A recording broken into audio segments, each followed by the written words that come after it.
만나뵙게 돼서 반갑습니다. 저는 인천 지속가능발전협의회 사무처장 유수분이라고 합니다. 코로나로 인해서 대면이 아니고 이렇게 카메라 앞에서 강의를 하려고 하니 어색하기도 하고 혹시 들으시는 분들이 지루하면 어떡하지 하는 그런 우려점도 있습니다만 제가 전문가도 아니고 그래서 제가 지속가능발전협의회 사무처장으로 활동가로 활동하면서 느꼈었던 거 알게 된 점들을 편안하게 이야기하려고 합니다. 모쪼록 이 시간이 강의를 들으시는 모든 분들에게 유의미한 그런 시간이 됐으면 하는 바람이 있습니다. 다 아시는 것처럼 이제 이게 지속가능발전대학이고요. 요새 부쩍 지속가능발전, 지속가능 이런 얘기들이 많이 나오고 있습니다. 우리가 CF를 보게 되더라도 CF에도 지속가능한 에너지, 뭐 지속가능한 기업 이런 얘기들이 나오는데 이게 참 가까이 하기에는 참 불편한, 알지 못하는 그런 이야기인 것 같아요. 지속가능이라는 말들이. 그래서 어쩔 수 없이 이제 지속가능이 어떤 것인가에 대한 이야기부터 시작해야 되지 않을까 싶은 생각이 듭니다. 그래서 지속가능에 대한 이야기를 먼저 잠깐 풀어보려고 합니다. 지속가능 발전은 1992년 이미 모든 나라가 합의한 사회발전의 핵심적, 규범적 가치다. 그리고 이는 주요 이해 당사자의 적극적 참여를 전제로 하고 있다라고 세계적으로 모든 사람들이 말을 하고 있지요. 즉 지속가능 발전은 세 개의 키워드가 같이 갑니다. 공공성과 사회적 가치와 참여를 전제로 가고 있는 게 지속가능 발전이다 이렇게 얘기할 수 있겠습니다. 지속가능 발전은 영어로 sustainable입니다. 지속가능하다. 그리고 발전, development죠. 어떻게 하면 지속가능한 발전이 될 수 있게 할 것인가 하는 부분들이에요. 첫 서두에 말씀드린 것처럼 굉장히 생경한 단어입니다. 많은 사람들이 지속가능 발전 되게 어렵다. 그것이 얘기하는 것이 무엇이냐. 운동에 동참하고 싶은데 어떻게 동참해야 되는지 모르겠다라는 얘기들을 하고 계세요. 자, 지속가능 발전의 사전적 의미는 미래 세대의 필요를 충족시킬 능력을 저해하지 않는 범위 내에서 현재 세대의 필요를 충족하는 발전이라고 얘기합니다. 사전적 정의입니다. 그 말조차도 되게 어렵죠. need, 필요. 여기서 필요란 어떤 것들을 얘기하냐면 세계 빈곤층을 기준으로 해서 기본적인 삶을 영위하는 데 필요한 것들, 이것을 need라고 얘기합니다. 미래 세대의 need, 이거를 저해하지 않는 범위 내에서 현재 세대의 need를 충족하는 그런 발전을 지속가능 발전이다 이렇게 얘기하는 것들이죠. 즉 지속가능 발전이란 멈춤이 아닌 지금 같은 일상이 계속되는 발전, 이렇게 이야기할 수 있을 것 같습니다. 자, 지속가능 발전이란 인간 위주의 세계관으로 인한 무분별한 개발, 성장주의 이런 정책들로 인해서 지구 수명이 단축이 되기 시작했고요. 이런 가속화 현상으로 인해서 이대로는 안 되겠다라는 반성 그리고 변해야 되겠다라는 각오들이 생겨나게 됩니다. 그것이 1992년 리우 회의에서 나타나게 되죠. 리우 유엔 환경회의에서 지속가능한 사회를 위한 우리들의 노력 아젠다 22를 채택하게 됩니다. 그때는 주로 환경 아젠다가 주였습니다. 그때 채택하면서 전 지구적으로 지속 가능한 지구를 위한 아젠다 21 운동이 전 지구적으로 확대돼서 진행하게 됩니다.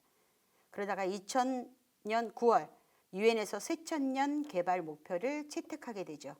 자, 지금 우리가 얘기하는 지속가능 발전 목표 이전에, 그러니까 지금 얘기하는 Sustainable Development Goals 이전에 밀레니엄 디벨롭먼트 골스가 먼저 나오게 됩니다. 이게 쇠천년 개발 목표라고 얘기하죠.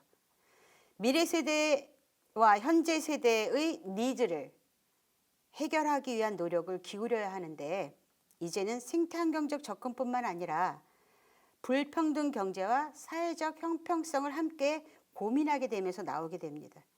그런데 이 MDS가 전 세계의 빈곤과 기아를 막고 비정부 기구를 결집시키는 데는 성공적이었다고 볼 수 있으나 목표의 대상 그리고 범위가 너무 한계가 있게 됩니다. 목표를 설정할 당시에 소수의 사람들만 참가하게 됐고요. 가난한 나라의 빈곤과 보건위생을 중심으로 했기 때문에 모든 국가들이 자신의 문제라고 인식하고 책임감을 갖기에는 좀 한계가 있어서 2015년 9월에 지속가능 목표가 다시 나오게 되는 겁니다. 이게 지금 방금 설명드린 MDS, 밀레니엄 디벨롭먼트 골스라고 얘기할 수 있겠습니다. 총 8개의 목표로 구성이 되어 있는데 이것이 SDGs로 가면서 17개의 목표로 세분화되고 그러면서 확대된다 이렇게 얘기할 수 있겠습니다. 이 새천년 개발 목표는 선진국이 개발도상국을 지원하는 원조 기준이었다고 해도 과언이 아닙니다. 지속가능한 사회, 지속가능한 삶은 수혜의 입장에서 전개되어서는 안 되는 것입니다. 지속가능한 사회란 개발도상국이나 후진국들의 삶의 질 개선만으로는 해결될 수 없는 부분이었고 그로 인해서 말씀드렸던 SDGs가 수립되게 됩니다. 지속가능 발전의 원제는 지속가능 발전을 위한 2030 의제 이렇게 되어 있습니다. 그 안에는 기후변화, 그리고 자원 고갈, 환경오염, 빈부격차 심화, 저성장 차별 등 전 세계 국가들이 직면한 여러 정치, 경제, 사회, 환경 문제들을 해결하기 위해 2030년까지 공동의 과제를 설정하고 국제적으로 모든 나라들이 함께 실천하기로 한 국제 약속이 SDGs, 지속가능 발전이라고 발전 목표라고 얘기할 수 있겠습니다. 무분별한 개발의 논리에서 벗어나서 현재 세대들도 불편하지 않고 미래 세대들도 누릴 수 있는 포용적이고 합리적인 발전을 하자는 것이 지속가능 발전입니다. 이렇게까지 얘기하면 좀 쉽게 받아들일 수 있을까 싶은데 저도 와서 굉장히 어려웠었거든요. 그러다 지금 우리가 살고 있는 이것을, 우리가 누리고 있는 이것을 미래 세대들도 같이 누릴 수 있게 하게 하는 것이 지속가능 발전이다. 이렇게 규정을 지으니까 좀 쉽게 다가오더라고요. 이런 이야기들은 1987년 브룬틀란트 보고서에서 처음 공식화되기 시작합니다. 장기적으로는 환경적 가치를 보호하면서 경제적인 진전을 지속하는 것을 목적으로 하고 있습니다. 그리고 환경정책과 개발 전략을 통합하는 체계를 제시하는 것이 지속가능 발전이다. 이렇게 얘기할 수 있습니다. 이 그림에서 보이는 것처럼 지속가능 발전 목표는 17개로 구성되어 있습니다. 2015년부터 2030년까지 인류가 지키기로 한 약속이자 공동 대응입니다. 17개의 SDGs가 있으나 중요한 목표점은 1번, 5번, 10번입니다. 모두 그 누구도 배제되지 않는 이런 대전제 하에 빈곤을 퇴치하고 성평등을 가져오면서 그리고 불평등 완화를 해보자라는 게 가장 상위 목표에 놓여진다 이렇게 볼 수 있습니다.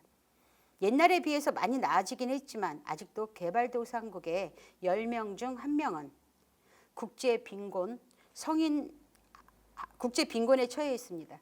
그래서 성인인 하루에 1.9달러 이하 생활비로 살고 있다고 합니다.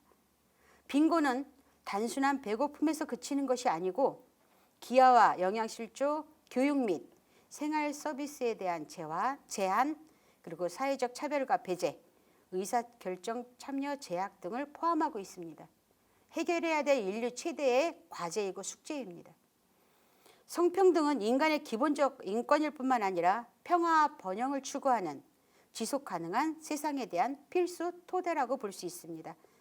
많이 나아지긴 했지만 아직도 근절되지 않고 있는 가정폭력으로부터의 여성보호, 초혼과 여성 할례 간섭 등의 관행 근절이 필요합니다. 불평등 완화는 지속가능 발전에서 얘기하는 생태환경의 보존, 경제의 효율성, 사회적 포용성을 모두 포함하는 포괄적 개념입니다. 누구도 배제되지 않는다. 지속가능 발전 사회의 필수 요건이기도 하죠. 불평등 완화가 바로 이것을 의미하지 싶습니다. 빈곤 퇴치, 성평등, 불평등 완화라는 상위 목표를 이루기 위한 하위 목표 및 이행 수단이 나머지 14개 목표라고 볼 수 있겠습니다. 자, 하위 목표는 2번, 3번, 6번, 7번, 8번, 9번, 11번, 12번, 13번, 14번, 15번으로 얘기합니다. 그리고 이것을 하위 목표, 상위 목표를 이루기 위한 이행 수단을 4번과 16번과 17번으로 놓고 보는데요. 오늘 그 이행 수단의 하나로 지속가능 발전 대학이 이루어지고 있는 겁니다. 양질의 교육이라고 볼 수 있겠죠. 모두를 위한 포용적이고 공평한 양질의 교육 보장 및 평생학습 기회 증진, 이렇게 볼 수 있겠습니다. 지속가능 발전, 세 가지 영역에서 이야기한다, 이렇게 볼 수 있습니다. 생태환경의 지속적 바탕 위에 경제적 효율성과 사회적 포용성을 함께 이루어내는 발전을 지속가능 발전이라고 얘기하고요. 그 주요한 요소가 5개 있습니다. OP라고 얘기하죠. 그 OP가 인간, 지구, 번영, 평화, 협력, 이렇게 5가지를 얘기합니다. 앞에 전부 P자가 들어가요. 그래서 OP라고 얘기하는 부분들이 있습니다. 2030 지속가능 발전 의제는 이렇게 구성되어 있습니다. 이게 지금 2030 2015년 9월에 만들어진 지속가능 발전 의제가 이렇게 구성되어 있다 하는 그림을 보여드리고 있는 겁니다. 서문의 의제의 기조로 지속가능 발전의 기본적인 5대 요소를 거론하고 있습니다. 그 기본 요소에 대해서는 조금 후에 다시 말씀드리겠습니다. 그리고 서문, 선언, 지속가능 발전 목표와 세부 목표, 이행수단과 글로벌 파트너십, 후속 조치와 검토, 이렇게 구성이 되어 있습니다. 좀 전에 얘기했던 지속가능 발전 목표의 가장 중요한 기조 5가지, OP입니다. OP를 잠깐 살펴보겠습니다. OP는 People, Prosperity, Planet, Partnership, Peace, 이렇게 5가지로 구성되어 있습니다. 지속가능 발전을 위한 사회적, 환경적, 경제적, 윤리적, 방법적 측면을 고려하여 제시하는 것이 이 OP라고 얘기할 수 있겠습니다. 처음에 보이는 사람, 사회적 측면에 대한 이야기입니다. 모든 형태의 빈곤과 기아를 해소하고 인간 존엄과 형평성을 보장하는 것이 지속가능 발전의 기초라 설명하는 것입니다. 지구, 그 바로 밑에 있죠. 환경적 측면입니다. 현 세대 및 미래 세대의 필요를 감당하기 위한 지속가능한 생산 소비, 자연자원의 지속가능한 관리, 기후변화 대응을 통한 자연자원 보호가 핵심임을 강조하고 있습니다. 또 하나 경제적 측면입니다. 번영이죠. 번영은 모든 인류가 번영하면서 성취감 있는 삶을 향유하고 자연과 조화로운 사회적 기술적 진보를 보장하는 것에 초점을 두고 있습니다. 평화는 윤리적 측면을 얘기합니다. 두려움과 폭력에서 해방된 평화롭고 공정하며 포용적인 사회를 구축하는 것으로 평화 상태가 아닌 상황에서 지속가능 발전은 없고 지속가능 발전 없이는 평화가 이루어질 수 없다는 것을 이야기하고 있습니다. 파트너십은 방법적 측면입니다. 지속가능 발전을 이루기 위한 방법적 측면이죠. 세계 번역이라는 지속가능 발전 목표의 궁극적인 목표를 달성하기 위해서는 보편적인 참여, 그리고 집단적, 협력적 접근이 필수적이라는 인식하에 가장 빈곤하고 가장 취약한 사람들의 필요를 기준으로 모든 국가, 이해관계자, 시민들의 참여를 강조하고 있습니다. 오늘의 강의가 UN 지속가능 발전 목표 17개에 대한 이야기를 하려는 것은 아닙니다. 하지만 지속가능 발전 목표에 대한 이야기 없이 다른 이야기가 진행될 수 없기에 서두에 지속가능 발전 목표에 대한 이야기를 잠시 했습니다. 그 중에 11번 목표, 오늘의 강의 주제입니다. 지속가능한 도시와 공동체에 대한 이야기를 하려고 합니다. 2030년까지 우리가 반드시 해결해야 할 중요한 이슈는 총 7개입니다. 일자리, 에너지, 도시, 식량, 물, 해양, 재난의 문제를 해결하지 않으면 지속 가능성은 담보될 수 없습니다. 이 모든 이슈들은 결국 도시의 문제로 귀결된다, 이렇게 봅니다. 반기문 유엔 총장이었을 당시에 세계적 지속 가능성을 위한 우리의 노력은 도시에서 성공하거나 실패할 것이다 라고 얘기했습니다. 지금 여기서 보시는 것처럼 도시는 지구상의 지표의 1.2%밖에 되지 않습니다. 그럼에도 불구하고 도시 문제의 심각성을 인식하고 그에 대한 해결점을 찾는 것이 지속가능의 가장 중요한 핵심이라고 할 수 있겠습니다. 지구상의 도시는 지표에서 1.2%를 점유하고 있고요. 세계 인구의 50%가 도시에 살고 있습니다. 그리고 75%의 에너지 소비와 CO2 배출의 주범이 바로 도시라고 볼 수 있겠습니다. 세계 경제의 중심으로 100개 대도시가 지구 GDP의 30%를 생산하고 있습니다. 도시의 지속 가능성에 주목하지 않을 수 없는 그러한 사실들이라고 봅니다. 현재 지구상에 도시에 살고 있는 인원은 얼마나 될까요? 보면 인류의 절반인 35억 명이 도시에 살고 있다고 합니다. 2030년까지는 50억 명이 도시에 살 것으로 예상하고 있습니다. 이클레이 한국 사무소의 자료에 의하면 향후 수십 년간 도시 확장의 95%가 개발도상국에서 발생할 것이라고 합니다. 그리고 오늘날 8억 8,300만 명의 사람들이 빈민가에 살고 있으며 대부분은 동아시아, 동남아시아에서 발견되고 있다 합니다. 세계 도시들은 지구 지표의 1.2%에 불과하지만 에너지 소비량의 60에서 80%, 탄소 배출량의 75%를 도시에 사는 사람들이 차지하고 있다고 합니다. 전 세계 도시 인구의 절반 이상이 안전 기준보다 최소 2.5배 높은 대기 오염 수준에 노출되어 있다고 되어 있습니다. 도시에 많은 사람들이 살고 있는데 이 도시의 좋은 점이 과연 있을까요? 도시의 좋은 점이라고 하면 많은 사람들이 아마 편리함 그리고 접근성을 거론할 수 있을 겁니다. 도시는 아이디어, 상업, 문화, 과학, 생산성, 사회개발 등을 위한 허브 역할을 하며 사람들이 사회적, 경제적으로 발전할 수 있도록 해줍니다. 그러나 도시화로 인한 과제를 해결하기 위해서는 효율적인 도시계획과 관리 방식 또한 마련되어져야 합니다. 급격한 도시화는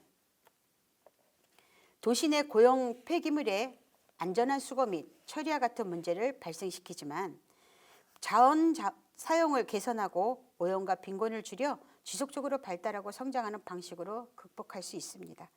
편리성과 문제점을 모두 갖고 있는 도시 한계에서 벗어나서 지속 가능 도시와 공동체를 이루고 있는 모범적인 사례들을 좀 찾아보는 게 좋지 않을까 생각됩니다. 그러면서 도시에 대한 대안을 모색해 보는 것도 중요할 것이라고 보여집니다. 도시는 전 지구적 기후변화의 원인이자 가장 유력한 해결책입니다. 도시의 온실가스 배출을 줄이지 않고서는 인류는 결코 최악의 기후변화와 그 피해를 피할 수 없습니다. 기후변화에 따라 도시는 심각한 회복력 문제에 노출될 것이기 때문입니다. 도시의 급속한 팽창, 그거에 따라 도시에 사는 시민들의 취약성 또한 증가할 것이라고 볼 수 있습니다. 지속가능한 도시와 공동체 형성, 지금 우리가 가져야 될, 지금 해결해야 될 가장 중요한 과제일지도 모르겠습니다. 지속가능한 도시와 공동체, 요 이야기, 도시에 대한 이야기는 유엔의 헤비타트, 유엔 주거 및 지속가능 도시 개발 회의에서 이야기를 많이 하고 있습니다.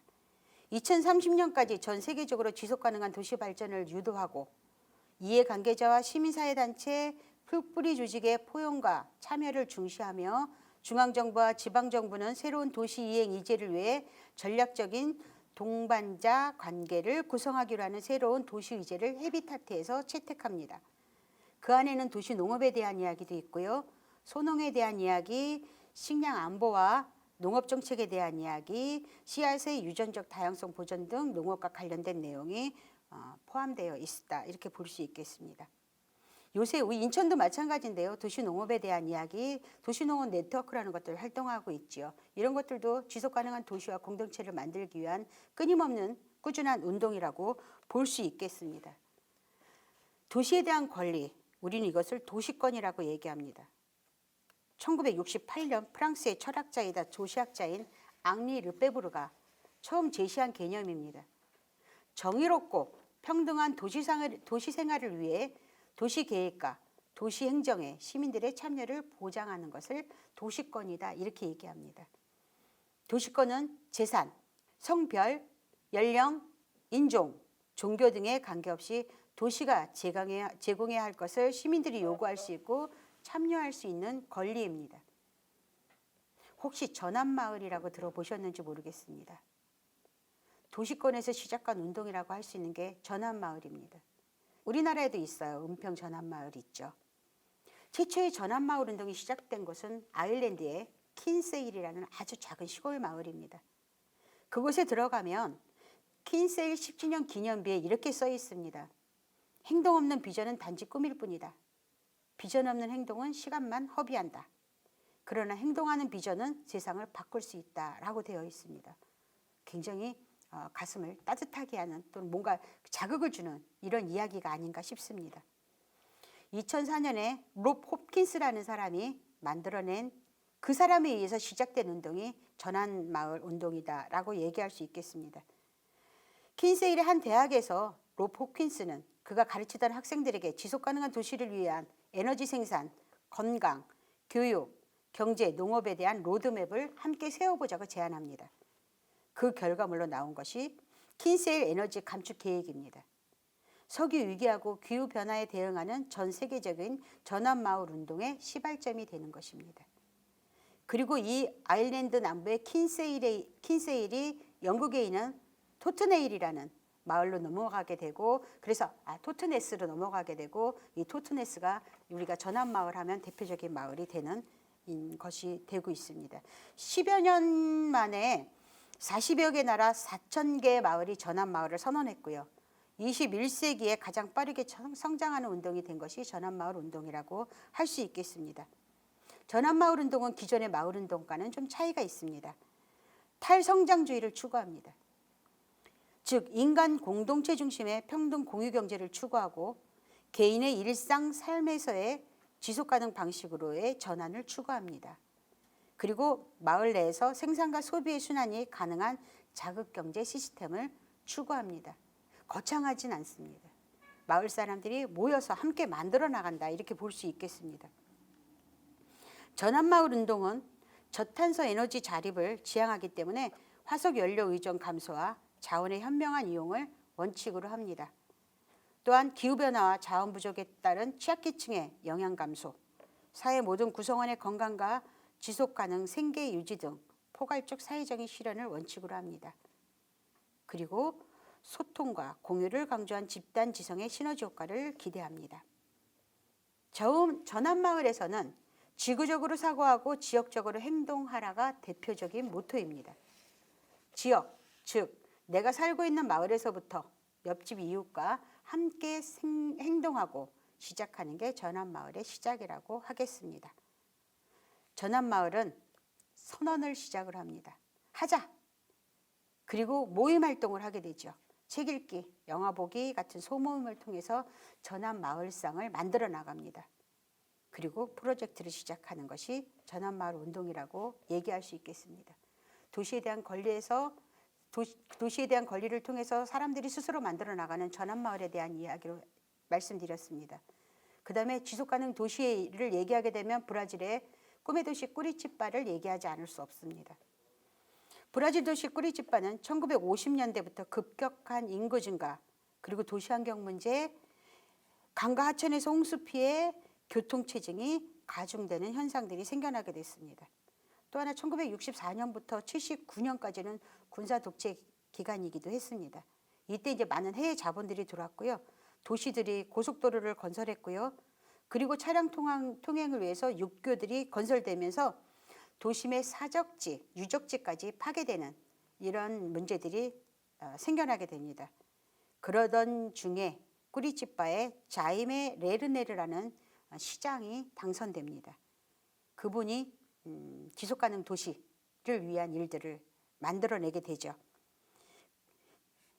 자이메 시장은 이렇게 얘기합니다. 실제로 일부 사람들은 시설을 갖고 있지 않더라도 행복해야 한다. 그 이유는 그들의 아버지와 할아버지가 그 장소에 살았기 때문이다. 거기에는 한 장소에 대한 소속감이 있다. 어린이들이 행복해하는 장소에 좋은 길이 있다. 어린이들이 집단적인 꿈과 소망을 가진 그런 도시가 우리들이 그리고 꿈꾸는 세상이다. 내 어린 시절은 거리의 전부이다. 그래서 나는 이 거리를 잊을 수가 없다. 거리는 도시와 사회 전체의 종합체이다. 라고 얘기합니다. 전 이 말을 들으면서 제가 대학 다니던 시절에 가장 많이 얘기했던 사자와 어린 양이 같이 뛰노는 세상, 이것을 꿈꿨던 시절이 있었거든요. 그 말이 생각나더라고요. 자이메는 도시 계획의 핵심을 자동차가 아닌 사람을 위한 도시로 만들었고요.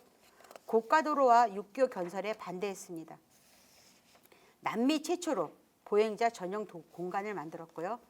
환경과 어린이 복지에 관심을 두고 환경적으로 건전하고 지속 가능한 도시를 추구했습니다. 그리고 쓰레기가 아닌 쓰레기 프로젝트를 시행합니다. 이게 바로 녹색 교환이라는 건데요.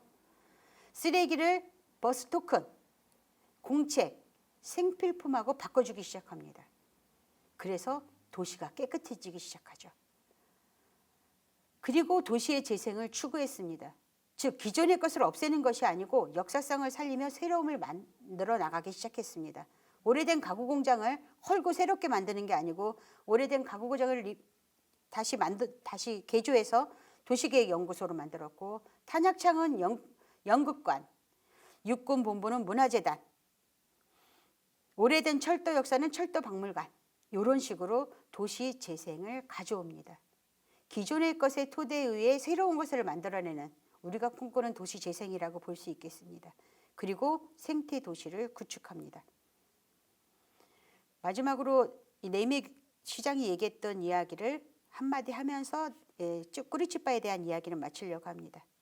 도시는 태생적으로 우리가 사는 집과 같이 시간이 지나면 자연스레 하수관이 막히고 보일러가 동파된다. 그리고 계속 수많은 문제를 만들어낸다. 그때마다 우리는 창조적인 아이디어로 이를 극복해가면서 도시를 부단히 수리하고 지속적으로 새로운 보금자리를 만드는 노력을 계속할 수밖에 없다. 이게 지속가능한 도시의 가장 중요한 핵심이 아닐까 싶습니다.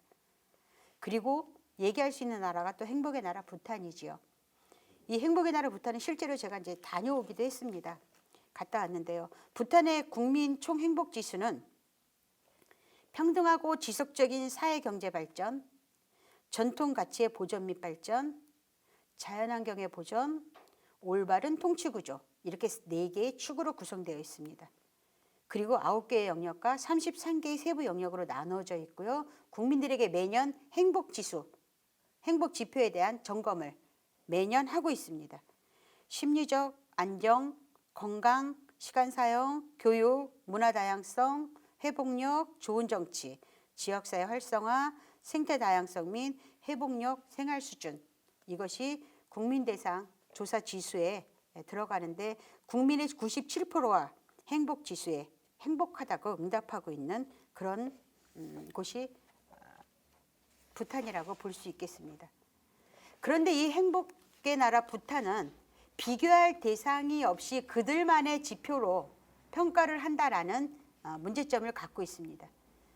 비교할 대상이 없는 그들의 행복지수, 인터넷 시대의 정보의 유입과 대학 졸업자만 선거 출마가 가능하고, 그 다음에 남편이 아내를 때릴 권리를 용인해주고 있고, 그리고 취업률 저조로 농업인구가 줄어드는 이런 부분들의 문제들을 과연 행복지수에 어떻게 접목해서 들어가야 될 것인가 하는 문제점들을 많은 사람들이 제기하고 있긴 합니다.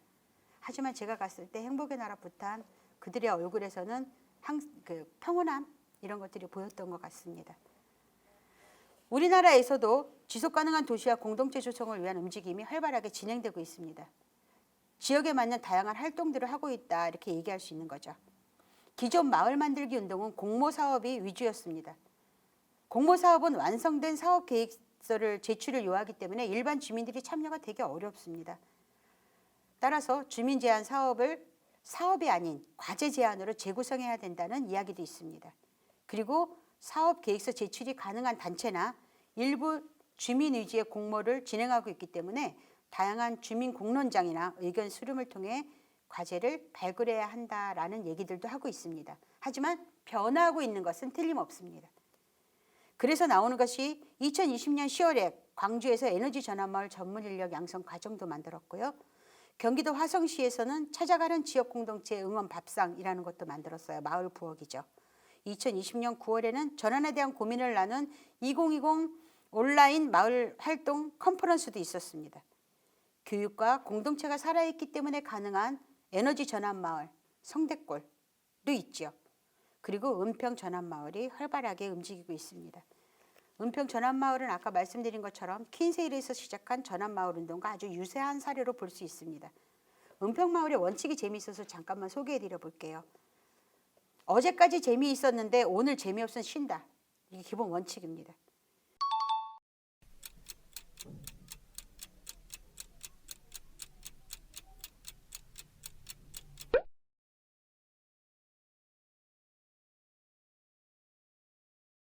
끊임없이 재미있는 시스템을 고민한다. 결정 구조 규모를 작게 만든다. 운영팀을 20개 이상으로 각자 한다. 전체 운영비는 통합되어 해결한다. 이게 은평 전환마을의 원칙입니다. 전 이 중에서 제일 재밌는 건 어제까지 재밌었는데 오늘 재미없으면 쉰다예요. 이렇게 산다면 정말 좋겠다라는 생각이 들기도 하죠. 전환마을은 대안적인 삶, 지속가능한 삶을 실천하기 위해서 우리가 지속가능한 도시와 공동체를 구현하기 위해서 필요한 부분이다라고 봐집니다. 도시를 떠나 보다 적극적이고 근본적인 생태 공동체를 찾아가야만 한다고 생각한 적이 있습니다. 저도. 하지만 지금 다시 생각합니다. 소극적인 도시인들이라도 그들이 다 같이 한 걸음씩만 내디뎌도 35억 발자국임을 다시 한번 생각해 보게 됩니다.